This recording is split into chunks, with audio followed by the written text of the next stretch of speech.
बिंदापुर गांव में शंकर अपनी माँ उमा के साथ रहा करता था। शंकर बहुत ही समझदार और साफ दिल का था। वो जल्दी किसी की बातों में नहीं आता था। एक रोज शंकर मुखिया के आदमी को मार पीट कर घर आता है। उसके बाद मुखिया उमा के घर शंकर की शिकायत लेकर पहुंच जाता है। अरे उमा बहन, तुम्हें कितनी बार कहा है अपने लाडले को समझाया करो। आज मेरे आदमियों से बिना बात उलझ रहा है। क्यों रे शंकर, मुखिया जी क्या बोल रहे हैं? तूने मुखिया जी के आदमी से मारपीट की? हाँ माँ, मैंने मुखिया जी के आदमियों को मारा, लेकिन आप मुखिया जी से पूछिए तो जरा मैंने उन्हें क्यों मारा।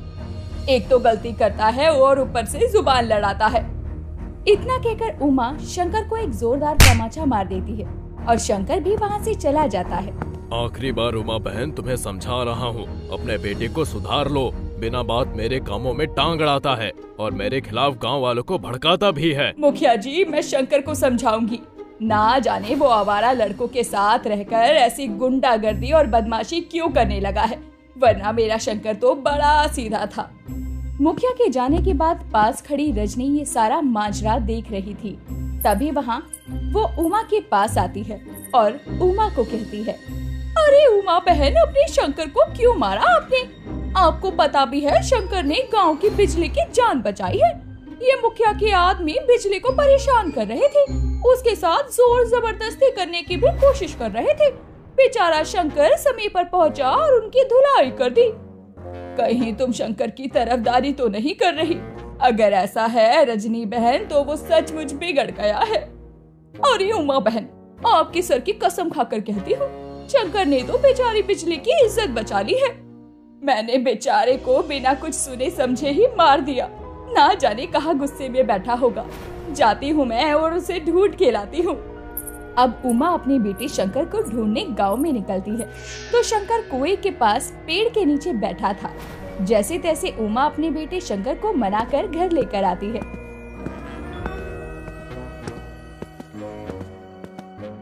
और तभी उसके घर के बाहर भीड़ लगी देखकर शंकर अपनी माँ से कहता है, अरे माँ, आप कौन आ गया यहाँ? हमारे घर के बाहर इतनी भीड़ क्यों लगी है और हमारे घर का सामान ये मुखिया के आदमी क्यों फेंक रहे हैं? अभी क्या नया बवाल है? अरे आप लोग मेरे घर का सामान क्यों फेंक रहे हैं? क्या हो गया है? अभी अभी मुखिया जी से मैंने माफी मांगी तो है, फिर ऐसी भी क्या बात हो गई जो आप मेरे घर का सामान निकाल कर फेंक रहे हैं? अरे उमा बहन, कहाँ थी तुम? तुम्हें पता भी है कि गांव के सुखिया चाचा ने शंकर के खिलाफ शिकायत लगाई है। अब आरोप भी इतना संगीन है कि मुझे ना चाहते हुए भी शंकर और तुम्हें इस गांव से निकालना पड़ रहा है। इतना सुनने के बाद शंकर मुखिया का कॉलर पकड़ लेता है, लेकिन उमा जैसे तैसे मुखिया को शंकर से दूर करती है। तूने ही बिजली के साथ जोर जबरदस्ती की है ना? सुखिया चाचा ने यही शिकायत लगाई है। अरे ये कैसी बातें कर रहे हो मुखिया जी आप? बल्कि मेरे बेटे ने तो बेचारी बिजली की जान बचाई है, वो भी तुम्हारे आदमियों से। ये आरोप सरासर गलत है। वहाँ पर गांव के और भी लोग खड़े थे, उनसे पूछ लीजिए। मैंने बिजली के साथ कोई जोर जबरदस्ती नहीं की, बल्कि आप खुद बिजली से पूछ लीजिए। अरे बेटा, तूने मेरी आंखों के सामने ही तो मेरी बेटी के साथ बदतमीजी की। अब मैं किसी को मुंह दिखाने के लायक नहीं रह गया। अब तुम माँ बेटे इस गांव से तो जाओगे ही, साथ में सुखिया चाचा की बेटी बिजली से शंकर की शादी आज और अभी इसी मंदिर में होगी। अरे ये तो सरासर गलत है। मेरे बेटे ने तो बिजली की जान बचाई और तू बिजली बोलती क्यों नहीं है कि मेरे बेटे ने तेरी इज्जत बचाई है? ये सब मुखिया की चाल थी। मुखिया सुखिया के साथ मिलकर शंकर को फंसा देता है और सुखिया की बेटी बिजली के साथ उसका विवाह करवाकर शादी के कुछ घंटे बाद ही मुखिया उमा, शंकर और बिजली को गांव से चले जाने को कहता है। तीनों अपना सामान लिए गांव से बदनामी के साथ चले जाते हैं। ये कैसे दिन दिखा रहा है भगवान तू? प्रभु, तू हमारे साथ ये क्यों कर रहा है? मेरा बेटा ऐसा बिल्कुल भी नहीं है। आज के समय में सच्चा होना क्या इतना बड़ा गुनाह है? माँ, आपको चिंता करने की कोई बात नहीं है। भगवान ने बुरा वक्त भी इसीलिए दिखाया ताकि अच्छा समय आ सके। माँ जी, मुझे माफ कर दीजिए। मेरे पिताजी को मुखिया जी ने मारने की धमकी दी थी। अगर मैं थोड़ा भी मुंह खोलती तो मेरे माता पिताजी की जान चली जाती। अरे तेरी भी कोई गलती नहीं है बहुरिया। ये सारा किया धरा उस मुखिया का है। उस मुखिया को भी कभी खुशी नसीब नहीं होगी। जिस तरह हम दर दर भटक रहे हैं उस तरह वो भी भटकेगा। शंकर, उमा और बिजली तीनों ही जंगल के रास्ते गांव को काफी पीछे छोड़ चुके थे। जंगल से गुजरते हुए शंकर को एक छोटी सी झोपड़ी दिखती है, जहां शंकर अपनी माँ और पत्नी को लेकर पहुंचता है। आसपास रहने का कोई ठिकाना नहीं है और शाम भी ढलने को है। आज रात हम यहाँ रह लेते हैं, कल हम दूसरा ठिकाना ढूंढ लेंगे। अब शंकर का परिवार उस टूटी फूटी झोपड़ी को साफ करके रात वहीं गुजारते हैं। अगली सुबह शंकर अपनी माँ और पत्नी को छोड़कर काम की तलाश में घर से बाहर निकलता है। इधर उमा और बिजली दोनों ही जंगल से लकड़ियाँ लाने निकल पड़ते हैं, लेकिन कुछ दूर जाने पर उन्हें मिट्टी का बड़ा सा ढेर दिखाई देता है, जिसे देखकर बिजली अपनी सास उमा से कहती है, माँ जी, ये मिट्टी का ढेर हमारे बहुत काम आएगा और यहाँ से हमारा घर कुछ ही दूरी पर है, तो हमें यहाँ से मिट्टी ले जाने में भी आसानी होगी। अरे बहू, हम यहाँ जंगल में लकड़ियाँ लेने आए हैं, मिट्टी का भला हम क्या ही करेंगे। अरे माँ जी, ये मिट्टी तो हमारे लिए बहुत काम की है, हम इससे घर बनाएंगे। मेरी नानी मिट्टी का बहुत सुंदर घर बनाना जानती थी। तेरे कहने का मतलब ये है कि तुझे भी मिट्टी का घर बनाना आता है? बिल्कुल सही कहा माँ जी आपने, बस आप मुझे 2 से 3 दिन का समय दे दीजिए, मैं एक सुंदर सा मिट्टी का घर तैयार कर सकती हूँ। जहाँ उमा का परिवार ठहरा था, वहाँ से कुछ ही दूरी पर दूसरा गांव शुरू होता था, लेकिन बिजली अब उस मिट्टी वाली जगह पर मिट्टी का घर बनाने का मन बना लेती है। हालांकि उमा को ऐसा लग रहा था कि बिजली मजाक कर रही है, लेकिन लगभग 4 से 5 दिनों के भीतर ही बिजली कड़ी मेहनत से बहुत ही सुंदर मिट्टी का घर बनाकर तैयार कर देती है और उस मिट्टी के घर में मजबूती के लिए बीच बीच में लकड़ियां भी लगाती है। जब घर बनकर तैयार हो जाता है, तब बिजली अपने पति शंकर से कहती है, मुझे आपको कुछ दिखाना है, आप मेरे साथ चलिए। देखो बिजली, मैं बहुत परेशान हूँ। एक तो काम नहीं मिल पा रहा, ऊपर से मेरा कहीं जाने का मन नहीं है। चलिए ना, आपको कुछ अच्छा सा दिखाना है, जिसे देखकर आप बहुत खुश हो जाएंगे। बिजली शंकर को अपने साथ लेकर उसी जगह पहुंचती है जहां उसने मिट्टी का घर बनाया था। उस मिट्टी के घर को देखकर शंकर हैरान रह जाता है, क्योंकि कुछ समय पहले तक तो वहां कुछ भी नहीं था। सचमुच बिजली, ये घर तुमने बनाया है? मुझे तो विश्वास ही नहीं हो रहा। ये हमारा सपनों का घर है। तुमने अपने सपनों के घर को ऐसे समय पर बनाया है जब हमें इसकी सबसे ज्यादा जरूरत है। ये हमारा घर है, तेरी पत्नी ने इसे अपने हाथों से बनाया है। देख रहा है तेरी पत्नी में कितनी अच्छी कला है। शंकर को भी अपनी पत्नी का बनाया हुआ मिट्टी का घर बहुत पसंद आता है। अब ऐसे ही शंकर और उसका परिवार उस घर में रहने लगते हैं। शंकर को भी पास ही के गांव के जमींदार के खेतों में काम मिल जाता है। अब शंकर का परिवार जैसे तैसे गुजर बसर कर रहा था। एक रोज देर रात शंकर का परिवार सोया हुआ था, तभी उसके घर के दरवाजे को कोई जोर जोर से पीटने लगता है। अरे माँ, उठो जरा, देखो कोई हमारे घर का दरवाजा पीट रहा है। कहीं कोई चोर लुटेरा तो नहीं है? किसी की आवाज नहीं आ रही, रुकिए, आवाज आने पर ही दरवाजा खोलना। अरे कोई है क्या? जल्दी से दरवाजा खोलो, हमारी जान खतरे में है। अरे ये आवाज तो जानी पहचानी लग रही है। शंकर, जा बेटा, जल्दी से दरवाजा खोल दे। शंकर जैसे ही दरवाजा खोलता है, चादर ओढ़े एक आदमी शंकर के घर में घुसकर शंकर का दरवाजा बंद कर देता है। लेकिन जब उस आदमी को शंकर, उमा और बिजली देखते हैं, तो वो हक्के बक्के रह जाते हैं, क्योंकि वो आदमी कोई और नहीं, गांव का ही मुखिया था, जिसने शंकर के परिवार को उसके गांव से और घर से बेघर किया था। मुखिया जी, आप और इस हालत में, आप ठीक तो है ना? और आप इतने घबराए हुए क्यों हैं? बिजली, जाओ मुखिया जी के लिए एक गिलास पानी लेकर आओ। शंकर, उमा बहन, आप लोग यहाँ, और ये इतना सुंदर घर आपका है? ये प्रभु, ये तेरी कैसी लीला है? मुझे मेरे कर्मों की सजा मिल रही है। दरअसल मेरी खुद की पत्नी ने मेरे ऊपर केस कर दिया है और मेरे साले ससुर मिलकर मुझे मारना चाहते हैं और मेरी वसीयत अपने नाम करवाना चाहते हैं। इसमें मेरी पत्नी का भी हाथ है। आप घबराइए नहीं मुखिया जी, आप बैठिए, मैं आपके लिए कुछ खाने को लाती हूँ। आपकी हालत तो बहुत खराब लग रही है। मैं 4-5 दिनों से इसी जंगल में भटक रहा हूँ। आज मुझे ये घर दिखा तो मैंने सोचा यही शरण ले लेता हूँ, कुछ खाने पीने को भी मिल जाएगा। मैं आप लोगों से हाथ जोड़कर माफी मांगता हूँ। उस दिन शंकर की कोई गलती नहीं थी, मैं लालच में ही इतना अंधा हो गया था और मुझे आज अपने किए की सजा भी मिल रही है। जिन्हें आपने घर से बेघर किया था, उन्हीं के घर में आज आपको शरण लेनी पड़ रही है। यही तो प्रभु की लीला है।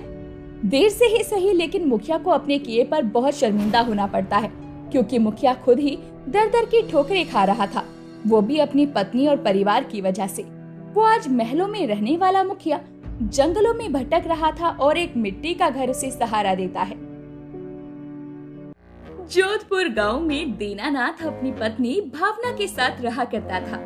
दीनानाथ मेहनत मजदूरी कर अपने परिवार का पेट अच्छे से पाल रहा था, लेकिन फिर भी दीनानाथ को अपनी बेटी की पढ़ाई लिखाई और उसकी शादी की चिंता सताने लगी थी।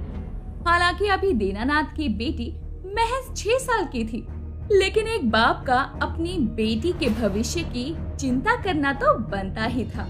भगवान, मैं जो भी कमा कर लाता हूँ वो सब तो घर के राशन और घर की जरूरतों के सामान में लग जाता है, लेकिन मैं चाहता हूँ कि मैं कुछ पैसे बचाऊं भी, ताकि रिया के आगे उसके भविष्य में उसे किसी चीज की दिक्कत ना हो। जिस तरह हम रह रहे हैं, मैं उस तरह अपने बच्ची की जिंदगी नहीं देख सकता हूँ। मैं समझ सकती हूँ जी, आपकी ये चिंता करना गलत नहीं है, लेकिन आपसे जो भी बन पा रहा है वो तो आप कर ही रहे हैं ना। ऐसा तो है नहीं कि आप हाथ पर हाथ धरे बैठे हैं। ये तो तुम ठीक कह रही हो। चलो जल्दी से खाना खा लूं, उसके बाद मुझे काम पर भी जाना है। इतना कहने के बाद ही दीनानाथ खाना खाने लगता है और कुछ देर बाद खाना खाकर अपने काम को निकल जाता है। इधर भावना भी अपने घर के कामों में लग जाती है। आज जैसे भी घर का काम निपटाकर घर के पीछे के जंगल को साफ कर दूंगी। कल से कलावती काकी कह रही है कि उन्होंने उस झाड़ी में सांप को घूमते हुए देखा है। इतना कहने के बाद ही भावना घर के कामों में लग जाती है और कुछ देर बाद घर का काम निपटाकर अपने घर के पीछे उगाए जंगल को साफ करने जैसे ही जाती है तो वहाँ उसे कलावती दिखती है।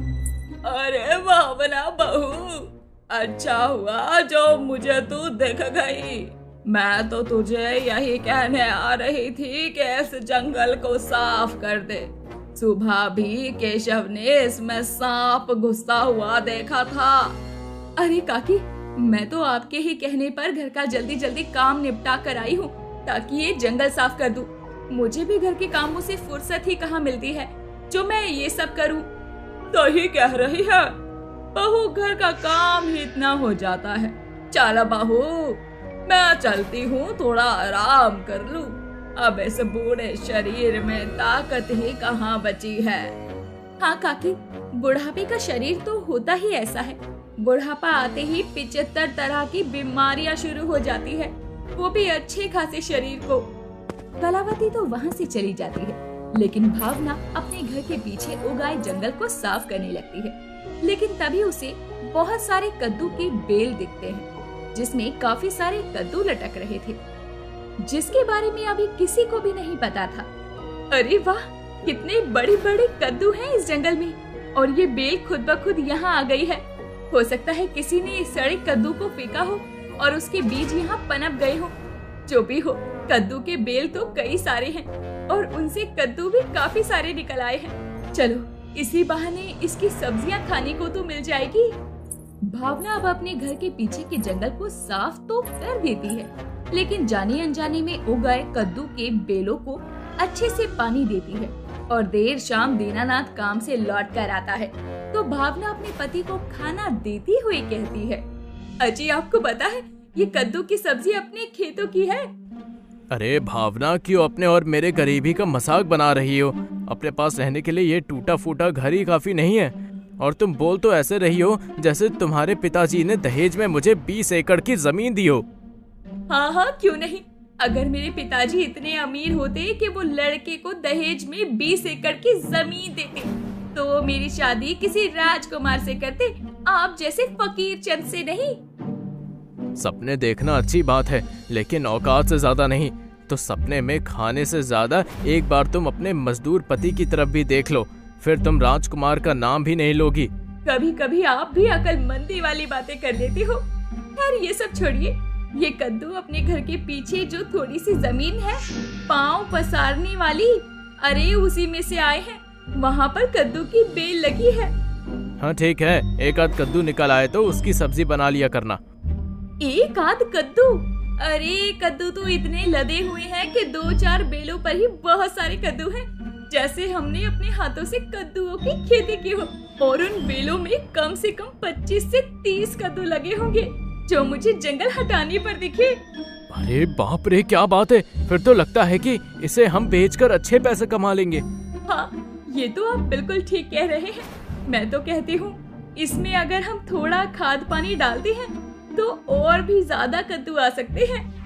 दीनानाथ को जब पता चलता है कि उसके घर के पीछे थोड़ी सी जमीन में 2-4 कद्दू की बेल लगी हुई है और उसमें कद्दू भर भर कर आए हैं, तो दीनानाथ उसमें खुद पानी डालता है, खाद देता है, जिससे कद्दू और भी अच्छे हो पाए।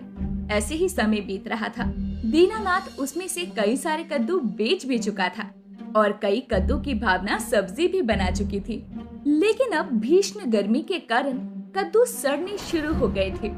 देखिए जी, कद्दू से तो हमने जो थोड़ी बहुत पैसे कमा ही लिए हैं, उसे हमने इधर उधर खर्चा ना करके रिया के नाम पर जमा कर दिया है। लेकिन बाकी के जो कद्दू बचे हैं वो तो सड़ने की नौबत पर आ चुके हैं, क्योंकि ये गर्मी ही इतनी पड़ रही है और जमीन की गर्माहट उन्हें अब और ज्यादा समय तक टिकने नहीं देगी। तुम ठीक कह रही हो, 1-2 दिन और रुक जाते हैं। जब हमें लगेगा कि ज्यादा कद्दू सड़ने लगे हैं तो हम सभी कद्दू को तोड़कर मंडी बेच आएंगे। हाँ, ये सही रहेगा। इससे हमारे हाथों पर कुछ और पैसे तो आ जाएंगे। दोनों पति पत्नी आपस में बातचीत कर रहे होते हैं। तभी वहाँ उनकी पड़ोसन कलावती का आना होता है। अरे दीनानाथ बेटा, कैसा है तू? काम धंधा सब चकाचक तो चल रहा है ना तेरा? ये मैं तुझे और बहू को अपनी बिटिया की शादी का कार्ड देने आई थी। अगले सप्ताह मेरी बेटी की शादी है, तो तुम दोनों जरूर आना। अरे काकी, सुधा तो अपनी है, मैं छोटी की शादी में जरूर आऊंगा। चलो काकी, अच्छा है। सुधा की शादी करके आप भी बेफिक्र हो जाओगी, लेकिन सुधा के बाद तो आप बिल्कुल अकेली भी पड़ जाओगी ना। अब क्या कर सकते हैं, भगवान ने बेटियों को बनाया ही तो पराया धन है, और बेटों ने तो कभी भी माँ बाप की जिम्मेदारी को उठाया ही नहीं है। इसीलिए तो कहते हैं अकेले रहना सीखो, कब तक कौन साथ देगा। खैर मैं चलती हूँ, शादी का बहुत सा काम पड़ा है। इतना कहकर कलावती वहाँ से चली जाती है। कलावती के 2 बच्चे थे, एक बेटा जो कि शहर में अपनी माँ से अलग रहता था, दूसरी सुधा जो कि अब शादी के लायक हो चुकी थी। ऐसे ही देखते देखते 1 सप्ताह भी निकल जाता है और अब कलावती की बेटी की शादी वाले दिन जब बारात दरवाजे पर पहुंचने वाली होती है, तभी भावना अपने पति दीनानाथ का हाथ पकड़कर उसे कलावती काकी के पास लेकर जाती है। अरे क्या हुआ, तुम मुझे ऐसे यहाँ लेकर क्यों आई हो? और कलावती काकी आप, अरे आप रो क्यों रही हैं? सुधा की शादी में सब्जी बनाने के लिए जो सब्जियाँ गोभी, आलू, मटर, शिमला मिर्च आए थे, वो चोर चुरा कर ले गए जी। क्या शादी में सब्जी बनाने आई कच्ची सब्जियाँ चोरी हो गयी? हाँ बेटा, सब्जियाँ चोरी हो गई। अब ना जाने सुधा की होने वाली सास कितना बखेड़ा करेगी। अरे वो तो बात बात पर शादी तोड़ने की धमकी भी देती रहती है। जी आप कुछ कीजिए ना, वरना कलावती काकी की उनके नाते रिश्तेदारों और गांव में खूब थू-थू हो जाएगी। अरे मुझे तो कुछ भी समझ नहीं आ रहा है। क्या हम शादी में कद्दू की सब्जी बनवा सकते हैं? अगर ऐसा है तो जो कद्दू हमने सुबह मंडी जाने के लिए तोड़े हैं वो हम कलावती काकी को दे देते हैं। क्या दिमाग लगाया है आपने? जल्दी जाइए, हलवाई को वो सारे कद्दू लाकर दे दीजिए। दीनानाथ भी ऐसा ही करता है। जो कद्दू उसने गर्मी में सड़ने के कारण तोड़कर उन्हें बेचने के लिए रखे थे, वो उन्हें कलावती को दे देता है और उन्हें कद्दू की सब्जी भी बनाई जाती है। कुछ ही देर में बारात भी आ जाती है और रस्मों के बाद जब बाराती खाना खाने पहुँचते हैं तो उन्हें कद्दू की सब्जी बहुत स्वादिष्ट लगती है और बाद में छाती तोड़ने की बात करने वाली कलावती की समधन भी उस कद्दू की सब्जी खाकर उसकी दीवानी हो जाती है और कद्दू की सब्जी की खूब तारीफ करती है। अरे बहन जी, का खाना बनाया है, खाकर तो मेरे नाते रिश्तेदार और बारातियों को मजा ही आ गया, मजा। खासकर वो कद्दू की सब्जी, वाह वाह क्या स्वादिष्ट सब्जी बनाई थी। कलावती को इस बात की खुशी थी कि उसकी बेटी की बिना कलेश के शादी निपट गई। अब सुधा जब अगली सुबह विदा हो जाती है तो कलावती दीनानाथ और भावना को उनके कद्दू के पैसे देने पहुंचती है। ये कुछ पैसे रख ले बेटा, तुम दोनों ने कल मेरी इज्जत बचा ली। मैं तुम दोनों की जिंदगी भर कर्जदार रहूंगी। अरे काकी आप ये पैसे रखिए, और कोई एहसान नहीं किया है हमने, बल्कि एक भाई भाभी अपनी बहन के लिए इतना भी नहीं कर सकते क्या? अरे काकी, सुधा तो हमारे घर का हिस्सा थी। भले ही उसका घर अलग हो, लेकिन उसे देखकर हमेशा ही मुझे अपनापन महसूस हुआ है। तुम दोनों मेरे सगे बेटे बहू से भी बढ़कर हो। भले ही सगे बेटे ने साथ ना दिया हो, लेकिन तुम दोनों ने बखूबी साथ दिया है। दीनानाथ और भावना के कद्दू ने एक गरीब माँ की इज्जत की लाज रख ली, जो कि जाने अनजाने में उगाए थे। दोस्तों, आपके शहर में कद्दू की सब्जी को किस नाम से पुकारा जाता है, हमें कमेंट करके जरूर बताएं। और ऐसे ही वीडियोस के लिए चैनल को सब्सक्राइब कर लीजिए।